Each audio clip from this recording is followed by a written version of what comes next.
आताच्या घडीची सगळ्यात मोठी बातमी आपण पाहतोय। सैफवर हल्ला करणाऱ्या आरोपीकडून शाहरुख खानच्या घराचीही रेकी केल्याची माहिती समोर येते। सैफवर ज्या हल्लेखोराकडून हल्ला झालाय त्यावर शाहरुख खानच्या घराचीही त्याने रेकी केल्याची माहिती समोर येते। आरोपीकडून शाहरुखच्या घराचीही रेकी करण्यात आली आहे।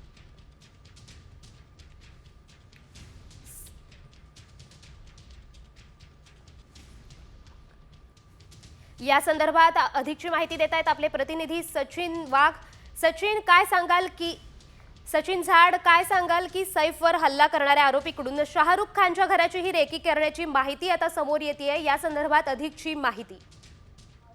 नक्कीच अशी माहिती सध्या समोर येते की जवळपास 2 ते 3 दिवसांपूर्वी एका अज्ञात इसमाने शाहरुखच्या वांद्रे येथील मन्नत बंगल्यात देखील घुसण्याचा प्रयत्न केला होता। या इसमाने शाहरुखच्या मन्नत बंगल्याची भिंत देखील तो चढला होता, मात्र त्याला भिंतीवर असलेल्या जाळ्या पार करता आला नाही, त्यामुळे तो बंगल्यात घुसण्यासाठी असमर्थ ठरला होता। आणि त्याच्या 2 ते 3 दिवसातच आपण बघितलं तर सैफ अली खानवरती जीवघेणा हल्ला झाला होता। एक अज्ञात इसम त्याच्या घरात घुसला आणि त्याने चोरीच्या उद्देशाने सैफ अली खानवरती हल्ला केला। आणि या दोन्ही घटनांमधला आरोपी हा एकच असू शकतो अशी शक्यता सध्या पोलिसांनी व्यक्त केलेली आहे। 2 ते 3 दिवसापूर्वी शाहरुखच्या वांद्रे येथील मन्नत बंगल्यात घुसण्याचा एका अज्ञात इसमाचा प्रयत्न होता। भिंत देखील तो चढला होता, मात्र भिंतीवरती असलेल्या जाळीमुळे त्याला शाहरुखच्या बंगल्यात घुसता आलं नाही। त्यानंतर त्याने तो प्रयत्न सोडला आणि त्याच्या 2 ते 3 दिवसातच सैफ अली खानवरती त्याच्या राहत्या घरात हल्ला झालेला आहे। त्यामुळे दोन्ही घटनांमधली आरोपी एकच असल्याची शक्यता सध्या पोलिसांनी वर्तवलेली आहे।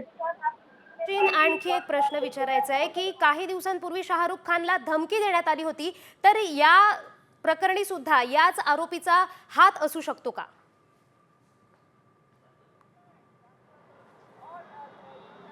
नक्कीच सध्या अशी शक्यता वर्तवली जाते, कारण शाहरुख आणि सैफ अली खान ह्या दोघांचेही बंगले जे आहेत ते वांद्र्यातच आहेत, वांद्रे पश्चिमेला आहेत। वांद्रे पोलीस स्टेशनच्या हद्दीमध्ये दोन्ही अभिनेत्यांचे बंगले आहेत आणि अगदी 2 ते 3 दिवसांच्या अंतरामध्येच या घटना घडलेल्या आहेत। जी मोडस ऑपरेंडी आहे आरोपीची ती देखील सेमच आहे, कारण जाताना आरोपी कोणाला दिसलेला नव्हता। भिंत चढून या आरोपीने इमारतीत प्रवेश केला होता सैफ अली खानच्या केसमध्ये आणि त्यानंतर तुमच्याकडून अजूनही माहिती अपेक्षित आहे। तुर्तास आपण ब्रेकिंग पाहूया की सैफवर हल्ला करणाऱ्या आरोपीकडून शाहरुखच्याही घराची रेकी करण्यात आली होती अशी बातमी आता समोर येते। सैफवर हल्ला झाला होता परवा आणि 33 तास त्याला उलटून गेलेत आणि अजूनही हा आरोपी फरार आहे, अजूनही पोलिसांच्या तावडीत सापडलेला नसतानाच आता एक मोठी बातमी समोर येते की याच आरोपीकडून शाहरुख खानच्याही घराची रेकी करण्यात आल्याची माहिती मिळतीये।